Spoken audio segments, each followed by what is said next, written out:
मोक्षमार्गस्य नेतारं भेत्तारं कर्मभूव्रतां ज्ञातारं विश्वतत्त्वानां वन्दे तद्गुणलब्धये। देवादिदेव आदिम तीर्थंकर श्री ऋषभनाथ भगवान की, वर्तमान शासन नायक श्री वर्धमान महावीर भगवान की, परम पूज्य आचार्य गुरुवर श्री विद्यासागर जी महाराज जी की। तत्वसूत ग्रंथराज के 10वें अध्याय के माध्यम से सिद्ध भगवान का वर्णन करते हुए मोक्ष तत्व का वर्णन किया जा रहा है। एक मोक्ष अरिहंत अवस्था में प्राप्त होता है, जिसे हम जीवन मुक्ति कहते हैं, और एक मुक्ति सभी प्रकार के कर्मों के अभाव में होती है, जिसे हम संसार मुक्ति कहते हैं। यह संसार मुक्ति केवल ज्ञान पूर्वक ही प्राप्त होती है, इसलिए केवल ज्ञान का कथन करने के बाद में सिद्ध बनने के लिए क्या और प्रक्रिया की जाती है, वह संवर और निर्जरा की प्रक्रिया को बताया गया। जब सिद्ध बन जाते हैं तो उनके अंदर कौन कौन से भाव होते हैं और कौन कौन से भाव नहीं होते हैं, इन दोनों विषयों का भी अच्छे ढंग से वर्णन हो चुका है। अब यहीं पर कुछ थोड़ा सा और भी विषय है जिसमें जानकारी दी जानी है कि वह सिद्ध आत्माएं किधर जाती हैं,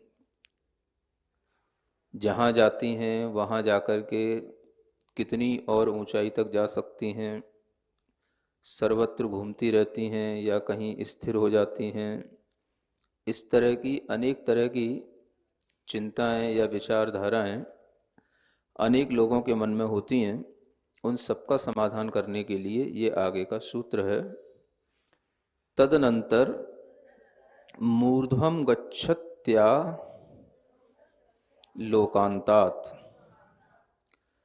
तदनंतरम अर्थात उसके बाद, यानी जब यहाँ पर जीव को सब प्रकार के कर्मों का क्षय हो जाता है, तो कर्म का क्षय होने के बाद ही ऊर्ध्वम गच्छति, वह जीव ऊर्ध्व दिशा में गमन करता है। यह विचारणीय है कि यह जीव ऊर्ध्व दिशा में ही गमन क्यों करता है, क्योंकि संसार दशा में जीव सभी दिशाओं में गमन करता है, दिशाओं में भी करता है, विदिशाओं में भी करता है, लेकिन मुक्त होने के बाद में वह सिर्फ ऊर्ध्व दिशा में ही गमन करता है। इस ऊर्ध्व दिशा में गमन करने का भी कारण आगे के सूत्रों में बताया जाएगा। अभी कहा जा रहा है कि जिस समय पर यह जीव कर्मों का क्षय कर लेता है, उसी समय में वह जीव ऊर्ध्व दिशा में गमन कर लेता है, और वह ऊर्ध्व दिशा में गमन करने में भी उसके लिए कोई समय का अंतराल नहीं पड़ता। तदनंतरम, अनंतरम का मतलब जहाँ पर अंतर नहीं हो उसी का नाम अनंतर कहा जाता है। कहने में कोई भी प्रक्रिया है तो एक स्टेप के बाद ही दूसरा कहने में आएगा, लेकिन होने में वो सब चीज़ें एक साथ हो जाती हैं। इधर कर्मों का नाश होता है, आत्मा के लिए कर्मों का अभाव होने पर जो उसे मुक्ति प्राप्त होती है, उस मुक्ति के ही क्षण में वह ऊर्ध्व दिशा को प्राप्त कर लेता है, ऊर्ध्व दिशा में चला जाता है। वह अन्य किसी दिशा में नहीं जाता, केवल वह ऊपर की ओर ही जाता है, और जिस स्थान से वह आत्मा मुक्त होता है उस स्थान पर, उसी दिशा में वह केवल ऊपर की ओर सीधा वह आत्मा स्थित जाकर के हो जाता है। तो जहाँ से भी जो जीव मुक्त होगा, जहाँ से भी जिस जीव के लिए अंत स्थिति बनेगी, कर्म का क्षय होगा, वहीं पर उस जीव के उसी दिशा में ऊर्ध्व लोक में उसके आत्म प्रदेश स्थित होंगे। इसलिए यहाँ पर कहा गया ऊर्ध्वम गच्छति, क्रिया का प्रयोग किया गया है। गच्छति माने जाता है। एक बड़ी अच्छी बात है, आचार्य महाराज हमेशा कहते हैं कि देखो, यहाँ पर गच्छति कहा गया है ना, धावती नहीं कहा गया है ना, कि वो दौड़ करके चले जाते हैं, ऐसा नहीं कहा गया, क्योंकि वो जाते हैं। क्योंकि जो बड़े लोग होते हैं वो ज़्यादा दौड़ते नहीं है। अब जो होना है वो तो हो ही चुका, और जो होगा वो भी अब उनके लिए सहज हो रहा है। तो वह ऊपर की दिशा की ओर उनकी आत्मा जो है वो चली जाती है, और वह एक क्षण में ही, चाहे वो कितनी भी दूरियां क्यों ना हो, वो सब दूरियां पार हो जाती हैं, है ना। सभी जीवों को मोक्ष होता है, होगा तो इसी 2.5 द्वीप से होगा। अब तो आप 2.5 द्वीप समझ चुके होंगे ना, जम्बू द्वीप, लवण समुद्र, धातकी खंड द्वीप, कालोदधी समुद्र और पुष्करार द्वीप, ये सब मिला करके एक 2.5 द्वीप का एरिया बन जाता है, जो 45 लाख योजन का होता है। और ठीक इसी 2.5 द्वीप के बराबर ही ऊपर जो है वो सिद्धशिला, जहाँ पर वह सिद्धों का स्थान होता है। तो सिद्धशिला का जो अगर हम एरिया देखें, कितने एरिया में सिद्ध होंगे, तो वो सिद्ध केवल इसी 45 लाख योजन की परिधि में ही मिलेंगे, अन्यत्र नहीं मिलेंगे। तो वह सिद्ध शिला भले ही लंबी है, लेकिन परिधि जो सिद्ध क्षेत्र की है वो केवल 2.5 द्वीप के बराबर ही है। तो 45 लाख योजन प्रमाण ये घेरा है। अब इसमें कोई भी जीव कहीं से भी सिद्ध हो सकता है। जैसे पुद्गल परावर्तन में बताया जाता है कि कोई भी कोना नहीं बचा, कोई भी ऐसा क्षेत्र नहीं बचा जिस क्षेत्र में इस जीव का अनंत बार जन्म और मरण ना हुआ हो। तो जिस तरह से इस जीव ने हर क्षेत्र में जन्म मरण करके अपने क्षेत्र परावर्तन को पूरा किया है, वैसे ही उस 2.5 द्वीप में कोई भी ऐसा स्थान नहीं है जहां से कोई भी कभी ना कभी सिद्ध ना हुआ हो। यानी उस सिद्ध क्षेत्र में 2.5 द्वीप के बराबर उस परिधि में सर्वत्र जो है सिद्ध आत्माओं का स्थान है, और वह सिद्ध आत्माएं सिर्फ उसी परिधि में रहती हैं, 2.5 द्वीप के बराबर 45 लाख योजन की परिधि में। इसके बाहर उनका स्थान इसलिए नहीं होता क्योंकि मनुष्य का उससे बाहर गमन नहीं होता, और मनुष्य किसी भी तरह से अन्यत्र और द्वीप और समुद्रों से मुक्ति को प्राप्त नहीं कर सकता। तो जब ये मुक्ति की प्राप्ति होती है, तो उस समय पर यह जीव, अगर हम इसकी ऊंचाई देखें तो मध्य लोक से भी यह 7 राजू ऊपर कहलाता है। जब लोक का आकार बताया था, है ना, कुछ कम होगा क्योंकि मेरू पर्वत की जड़ से वह राजू नापा जाता है, तो 7 राजू में कुछ कम जो है वो मध्य लोक से ऊपर जो सिद्ध लोक में जाता है, या ऊर्ध लोक का जो वह उत्कृष्ट ऊपरी भाग है उसको जो छूता है, तो वहां तक उसकी हाइट जो है वो कितनी होगी, 7 राजू, कुछ कम 7 राजू होगी। अब इतनी हाइट को वह यहीं से एक ही समय में, अगले ही समय में, उसी समय में प्राप्त कर लेता है ना। यानी कि यहां से जीव का मुक्त होना हुआ और वहां पर उसका विराजमान होना हुआ, तो उसमें उसके लिए कोई समय का बीच में गैप नहीं है। तदनंतर माने उसके अंतर के बिना ही वह ऊर्ध्व लोक में चला जाता है और जाकर के वहां पर स्थित हो जाता है। अब जाता है तो कहां तक चला जाता है, जा रहा है जा रहा है जा रहा है, तो 7 राजू तक जा रहा है। अब इतनी ऊंचाई तक जाएगा तो उसको जाने के लिए भी बहुत समय लगना चाहिए, लेकिन उसकी गति इतनी तीव्र होती है कि वह जाता है। 7 राजू तक भी जाना कहा गया है। गति तीव्र होने का मतलब दौड़ना नहीं होता है, सुन रहे हैं ना। गति अगर किसी की ज्यादा है तो इसका मतलब ये नहीं है कि वो दौड़ रहा है। अब यहां पर हम देखें कि उसको 7 राजू गमन करने में भी कोई समय नहीं लग रहा है, और वह 7 राजू भी उसी समय में अपनी दूरी तय कर लेता है। तो इसका मतलब ये हुआ कि वह उस समय पर भी दौड़ नहीं रहे हैं, वो चल रहे हैं। चलना कहां तक है, लोक के ऊपर तक चले गए। आचार्य कहते हैं आलोकांतात गच्छत्या, इसमें से गच्छति प्लस आ और फिर जो है लोकांतात। आ माने होता है, ये अव्यय होता है, जहां तक किसी चीज की मर्यादा होती है वहां के लिए इसका प्रयोग किया जाता है ना। जैसे पहले आपको याद हो आ ऐशानात, ऐसा आ चुका है 4थे अध्याय में। तो उसी तरीके से यह आलोकांतात माने लोक के अंत तक, जहां तक लोक का फैलाव है, जहां तक लोक का विस्तार है, वहां तक यह जीव चलेगा, दौड़ेगा नहीं। क्या करेगा? चलेगा।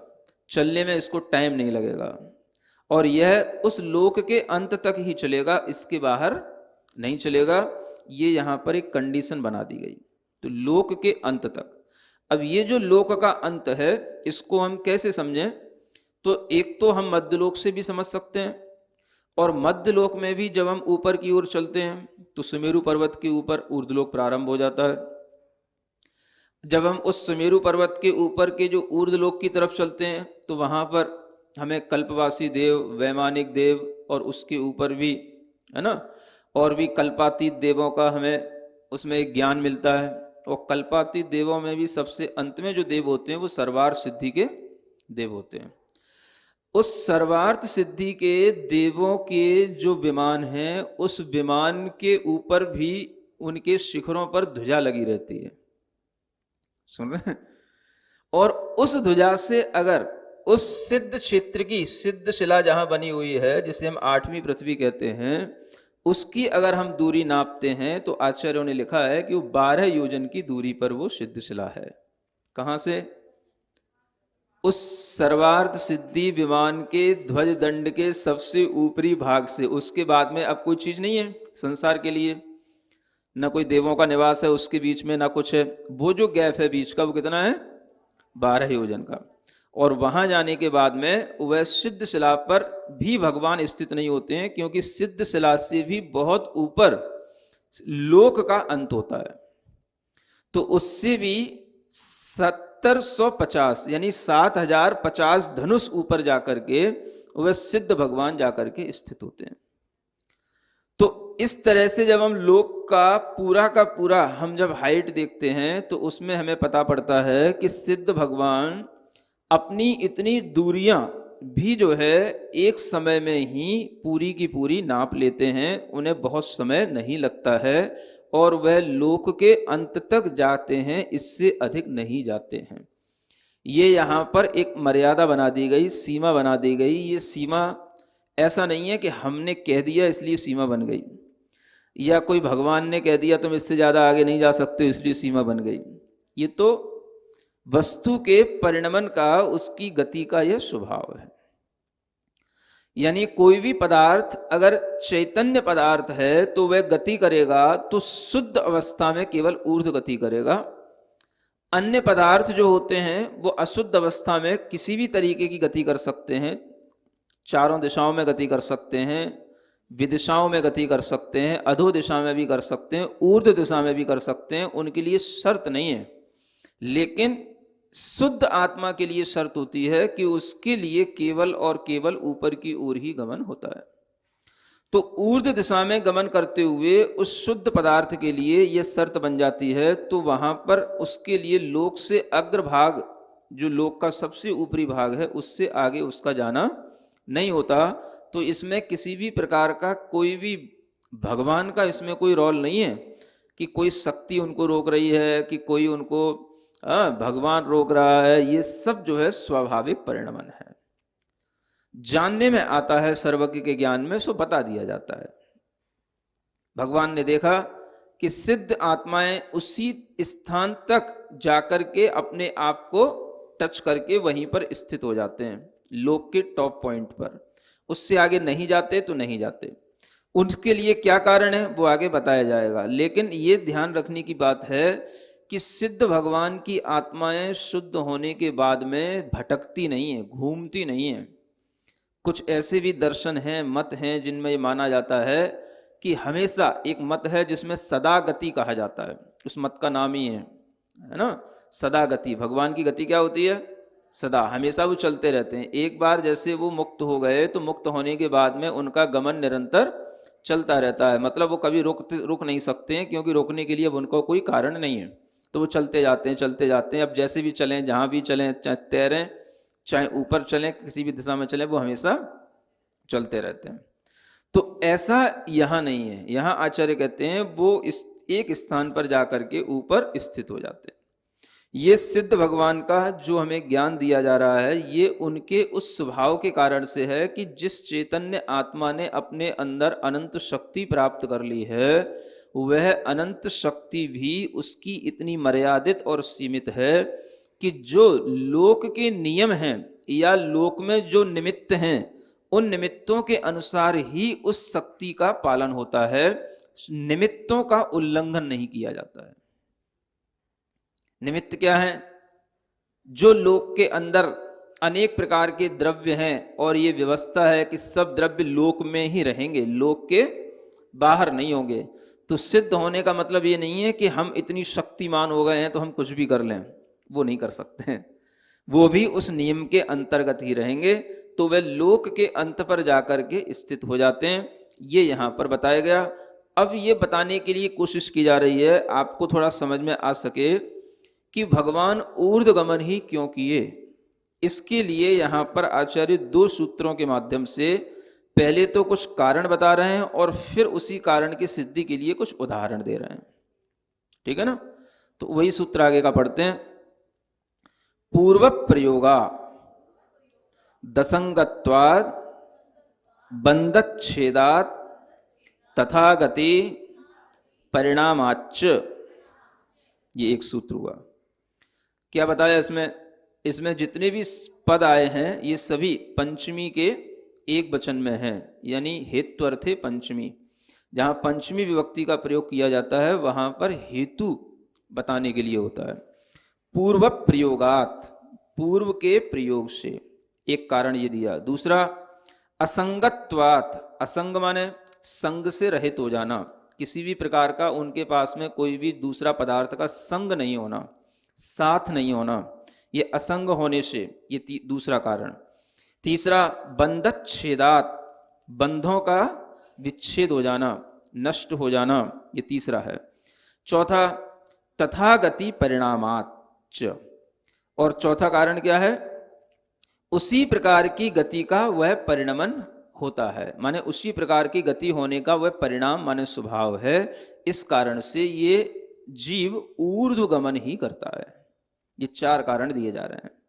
तो पहला पूर्व प्रयोगात, इसमें क्या बताया जाएगा? पूर्व में जो उसने प्रयोग किया है, प्रयोग करने का मतलब पहले उसने प्रयोग करता रहा है, कहाँ जाने का? ऊर्ध्वगमन करने का, वो प्रयोग करता रहा है। कैसे प्रयोग करता रहा है? तरह तरह से वह अपनी अंतर आत्मा में सिद्ध भगवान का ध्यान करता रहा है। सिद्ध भगवान लोक के अग्रभाग पर स्थित हैं, उनका ध्यान करता रहा। सर्वार सिद्धि से 12 योजन ऊपर वह सिद्धशिला, भले ही वह 7 राजू फैली हुई हो, एक राजू इधर फैली हुई हो पूरा पश्चिम में, लेकिन वह केवल 45 लाख योजन प्रमाण बाहुल्य में और मध्य में 8 योजन की बहुलता को लिए हुए बिल्कुल धवल छत्र के समान शोभायमान वह सिद्धशिला, जो उत्तान छत्र होता है। उत्तान का मतलब होता है छत्र को अगर हम यूं कर दें ऊपर की ओर मुख किए हुए तो उसको बोलते हैं उत्तान, है ना? ऐसे उस उत्तान छत्र के समान वह शिला और उसके ऊपर वह अनंत अनंत सिद्ध भगवान की आत्माएं हैं, वहां पर वह अपने उपयोग को ले जाता है और उसमें अपने उपयोग को टिकाता है। सिद्ध भगवान का ध्यान करने में, ध्यान करेगा कि नहीं? सिद्ध भगवान के ध्यान के बिना उसको कभी भी केवल ज्ञान नहीं हो सकता। तो जब उसने पहले अपनी कई पर्यायों में धर्म ध्यान किया है, निर्विकल्प धर्म ध्यान किया है, रूपातीत ध्यान किया है, तो वो ध्यान में सिद्ध भगवान का ध्यान भी उसने किया है। तो ये जो सिद्ध भगवान का ध्यान किया है, यही उसका पूर्व में प्रयोग चल रहा है। जैसा भाव करोगे वैसी आपकी परिणति होगी। तो जैसा उसने पूर्व में सिद्ध भगवान का ध्यान किया, सिद्ध भगवान में ही अपने उपयोग को लगाए रखा, सिद्ध भगवान के ही आनंद में अपने को आनंदित माना, अब उसकी आत्मा में ये जो भावना आ गई, ये जो संस्कार पड़ गए, उसकी आत्मा के अंदर ये प्रयोग का जो संस्कार आ गया, इसके माध्यम से जब उसको अपने कार्य की पूर्णता मिलेगी तो वह क्या करेगा? पूर्व संस्कार के अनुसार ही काम करेगा। संस्कार डाले हैं उसने। पूर्व प्रयोग का मतलब पहले का प्रयोग, प्रयोग माने जो हम पहले एक्सपेरिमेंट कर रहे हैं, एफर्ट कर रहे हैं, अपने अंदर जो संस्कार डाल रहे हैं, वही संस्कार जब हमारा काम हो जाएगा तब हमारे काम में आएगा। और ये होता ही है। अगर आपको कुछ बनना होता है तो आप बनने से पहले उसकी पूरी भावना कर लेते हैं, फीलिंग कर लेते हैं। करते हैं कि नहीं करते हैं?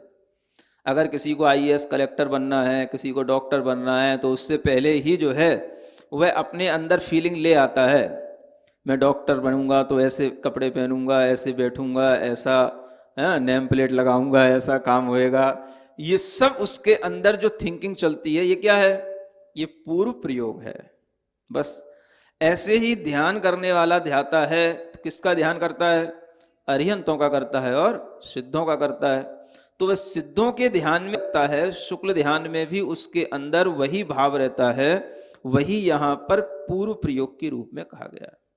जैसा प्रयोग किया है मुक्त होने के बाद में, अब उसी का संस्कार है कि वह अपने संस्कार के कारण से ऊपर ही जाएगा, क्योंकि उस आत्मा ने भावना की है मुझे ऊर्ध्व गति ही मिले, सुगति में मेरा गमन हो। बोलते रहते हो ना, वही गमनम समाहि मरणम, ये भी पूर्व प्रयोग है। यहां हम प्रयोग कर रहे हैं भावना के रूप में, और जब हम ध्यान करते हैं तो ध्यान में हम अपने उपयोग को उसी प्रयोग में टिकाते हैं।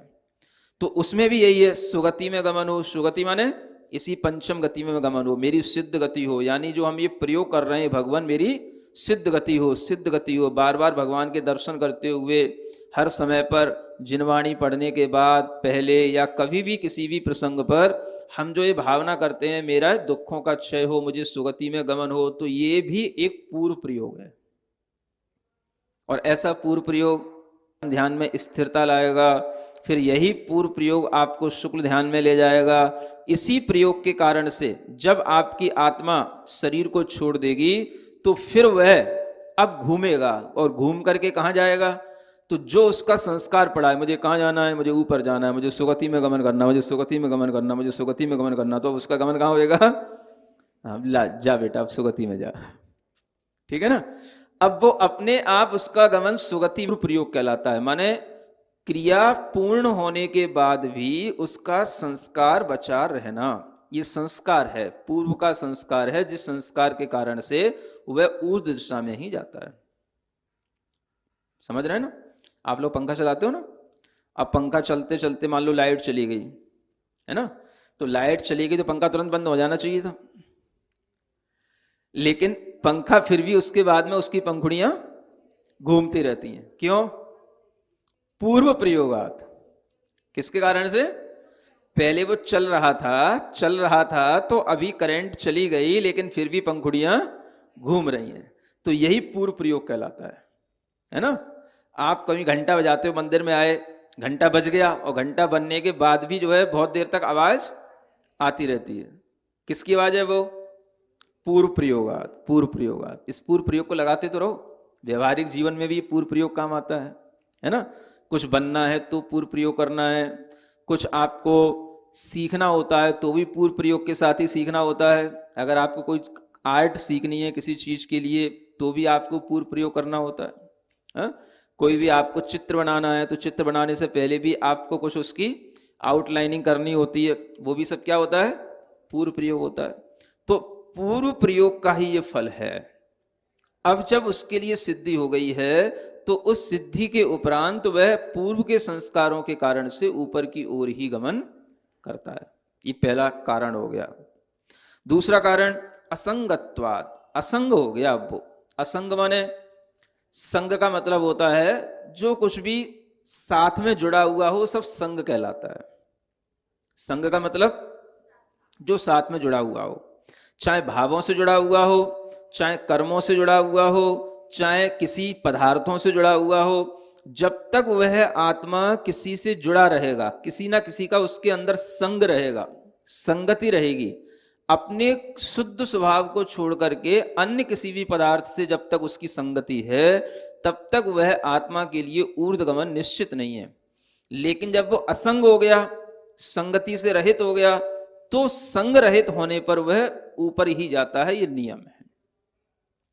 हल्की वस्तु ऊपर ही उठती है, भारी वस्तु नीचे जाती है।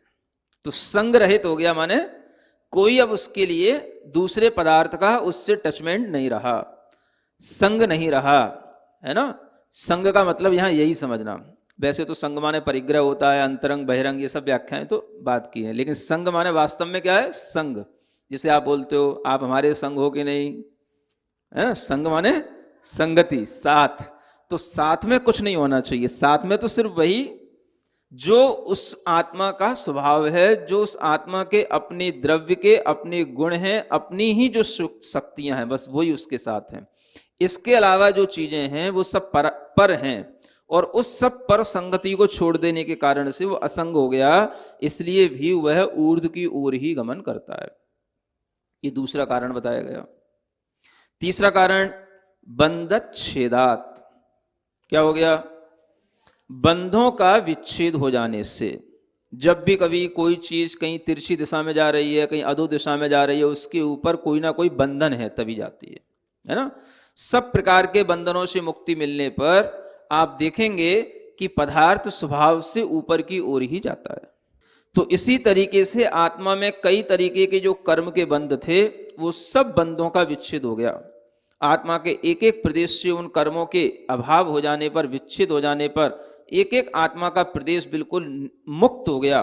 तो वह मुक्त होने के कारण से वह सीधा ऊर्ध्व गति की ओर ही गमन करता है, बंध का विच्छेद हो जाने से।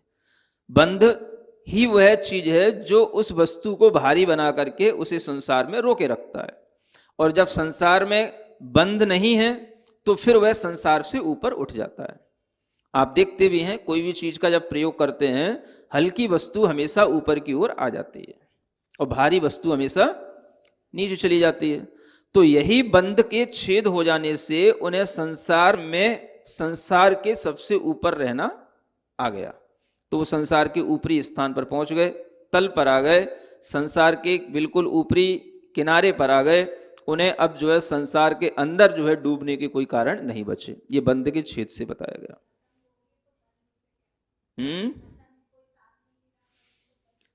हाँ, किसी को असंग से समझ में ना आए तो बंध के छेद से समझ में आ जाए, किसी को बंध के छेद से समझ में ना आए तो असंग से समझ में आ जाए। चार कारण बताए जा रहे हैं, कोई ना कोई कारण आपकी समझ में आ जाए, है ना। और चारों कारण अलग अलग भी हैं, लेकिन हैं एक ही कार्य के लिए। तो कोई भी कार्य होता है तो उसमें इन चारों कारणों में से अगर चारों होंगे तो भी हो जाएगा, और एक एक होंगे तो भी हो जाएगा। तो संग अपने आप में अलग चीज है और बंध होना अलग चीज है ना। क्योंकि इस बंध नहीं भी हो तो भी संग रहता है साथ में। बंध माने बंध जाना, कोई चीज बंधी नहीं है लेकिन साथ में है तो भी तो वो जुड़ी हुई तो है। कागज के साथ में एक दूसरा कागज रख दिया तो ये क्या हो गया? ये संग हो गया। और उसको उससे चिपका दिया तो बंद हो गया। तो संग में और बंध में अंतर होता है ना। तो अपने साथ में कुछ है, ये अलग बात हो गई, ये संग हो गया। और बंद होने का मतलब कि उसका उससे इतना बंद हो गया, इतना जुड़ाव हो गया कि एक के अभाव में दूसरे का भी अभाव हो जाए, उसका नाम है बंध। तो बंध का भी विच्छेद हुआ है और संग का भी विच्छेद हुआ है। संग जो है साथ में समानांतर चलने वाली चीजें हैं, और बंध उस आत्मा के अंदर अपने आप को बांध देने वाली चीजें हैं। तो कर्म का बंध का विच्छेद होना भी है, और संग माने जो उस आत्मा के साथ में अनेक भावात्मक या द्रव्यात्मक कोई भी चीजें साथ साथ चल रही हैं, वो उसके संग हैं। शरीर आत्मा से बंधा हुआ नहीं है, शरीर आत्मा के संग है। इसको ऐसे समझो, ठीक है ना। आत्मा और शरीर का क्या है? संग है, साथ साथ चलता है। जहां आत्मा वहां शरीर, जहां आत्मा वहां शरीर, जहां शरीर वहां आत्मा, है ना। और कर्म जो आत्मा से है वो एक मेक होकर के बंध को प्राप्त हुए हैं। अन्योन्या अनुप्रवेश आत्म को बंध, आपस में एक दूसरे के प्रवेश जो म्यूचुअली वो उसमें बॉन्डिंग हो गई, ये कहलाता है बंध। तो आत्मा के अंदर जो कर्म का बंध हुआ है वो तो उसके साथ में अगले क्षणों में भी रहता है, अगले जन्म में भी रहता है, शरीर की संगति छूटने के बाद भी रहता है। लेकिन शरीर उसके लिए तभी तक रहेगा जब तक उसकी संगति उसके साथ में। तो संग का भी छेद हो जाना चाहिए और बंध का भी। संग माने शरीर का विच्छेद समझ लो, और बंध माने कर्मों का विच्छेद समझ लो, ठीक है ना। तो शरीर की विच्छेद हो जाएगा तो भी ऊपर जाएगा, और बंधों का विच्छेद होगा तो भी ऊपर जाएगा। इसलिए संग में और बंध में अंतर है। चलो अच्छा है, श्रोतागण प्रश्न करते हैं तो कुछ नया भी मिल जाता है लोगों के लिए। बंधच्छेदात् तथागति परिणामाच्च। और क्या बताया? तथागति। तथागति माने उसका ऐसा ही होना, उसकी गति माने उसका स्वभाव है, ये स्वभाव है। तथागति परिणाम, उसी प्रकार की गति होने का वह परिणाम आ जाता है। यानी वह मुक्त जीव उसी प्रकार से ऊर्ध्व गति में ही गमन करता है, अन्य कोई गमन करने का उसका परिणाम होता ही नहीं। उसमें इसी तरीके का परिणमन माने इसी तरीके का उसमें भाव आएगा, इसी तरीके का उसमें स्वभाव आएगा। ये उस परिणाम शब्द का अर्थ है। अब इसी को समझने के लिए आचार्य यहां पर उदाहरण देकर के एक नीचे वाले सूत्र में बताते हैं, है ना। आविद्ध कुलाल चक्रवत व्यपगत लेपा लाबु वदेरंडवत वदेरंड बीजवत वदग्नि शिखावच्च। हाँ, इसको तोड़ तोड़ के पढ़ना है। आविद्ध कुलाल चक्रवत व्यपगत लेपा लाबु वदेरंड बीज वदग्नि शिखावच्च। ऐसा एक साथ पढ़ोगे तो आएगा। अब इसमें हर जो ऊपर एक एक कारण दिया था उसके लिए एक एक उदाहरण दिया जा रहा है उसी के साथ। जैसे पूर्व प्रयोगात कहा था तो उसी को समझाने के लिए उदाहरण दे रहे हैं। आविद्ध कुलाल चक्रवत, कुलाल माने होता है कुमार, कुम्हार का चक्र होता है। कुम्हार ने अपना चक्र चलाया और उससे उसने घड़ा बना लिया, और घड़ा बनाने के बाद में घड़ा उसने उठा के नीचे भी रख दिया, लेकिन चक्र फिर भी चलता रहता है। ये क्या हो गया? पूर्व प्रयोगात। ये पूर्व प्रयोगात का उदाहरण है। उसको समझाने के लिए कुम्हार के चक्र का उदाहरण दिया, है ना। दूसरा दिया था असंगत्वात, इसको समझाने के लिए व्यपगत लेपा लाबुवत। व्यपगत माने रहित, लेप, लेप माने ऊपर जो लेप होता है उसको लेप बोलते हैं, और अलाबु होता है जो तुमड़ी होती है, उसको अलाबु बोलते हैं। तो तुमड़ी के ऊपर अगर लेप होता है तो उसके कारण से वो पानी में डूबी रहती है। जब उसके ऊपर मिट्टी आदि का जो लेप है वो जब छूट जाता है तो वो हल्की हो जाती है, तो पानी के ऊपर आ जाती है। इसको बोलते हैं व्यपगत लेपा लाबो। यानी जब तक उसके ऊपर संग है, अब ये संग कैसा है? ऊपर लगा हुआ जो मिट्टी का संग है ना। मिट्टी लग गई, उसके ऊपर भार बढ़ गया तो वह जो है नीचे डूब रही है, और जब उसके ऊपर से वो मिट्टी हट गई तो वही ऊपर तैरने लग जाती है। तो उसी तरीके से उनके साथ में भी ये शरीरों का संग था। औदारिक शरीर, कभी वैक्रियक शरीर, है ना, ये दो ही मुख्य हैं। आहारक तो जब कभी होता है, तो ये संग हैं शरीरों के। तो इसका अभाव हो गया, इन शरीरों के अभाव हो जाने से वो संग से रहित हो गए, तो ऊपर आ गए, संसार के ऊपर आ गए। क्या कहते हैं? एरंड बीजवत। ये तीसरा उदाहरण दिया बंद के छेद के लिए, है ना। अब ये एरंड का बीज भी कोई, है ना, फल होता है, और वो फल भीतर ही भीतर जो है पकता रहता है, उसके अंदर बीज होता है। जब वो पूरा पक जाता है तो उसमें से बीज, है ना। अब शायद जंगलों में रहने वाले महाराजों के लिए तीसरा उदाहरण दिया था बंद का छेद होने का, तो उसके लिए यहाँ कहते हैं, उस हेतु के लिए उदाहरण दिया एरंड के बीज का। एरंड का वृक्ष होता है, उसका फल होता है, उसमें बीज होता है। वो बीज जब पक जाता है तो अपने आप वो चटकता है, और उसकी जो मिगी होती है वो एकदम ऊपर जाती है, वो चटक करके। तो उसी तरह से जब बंद का छेद होता है तो ये आत्मा ऊपर की ओर जाता है। सब बंद मिट गए तो अब ऊपर की ओर उसका गमन होता है। और एक अंत में जो हेतु दिया था, उसी प्रकार से गति होना, जैसे कि दीपक की शिखा। जो दीपक की लौ होती है वो स्वभाव से ऊर्ध्व गमन करने की होती है। हवा उसको इधर उधर करती है, लेकिन हवा नहीं अगर उसको इधर उधर करेगी तो वो सीधी कहाँ गमन करेगी? ऊपर। इसी तरह से स्वभाव से आत्मा ऊर्ध्व गमन करने के ही स्वभाव वाला होता है, ये समझाएगा।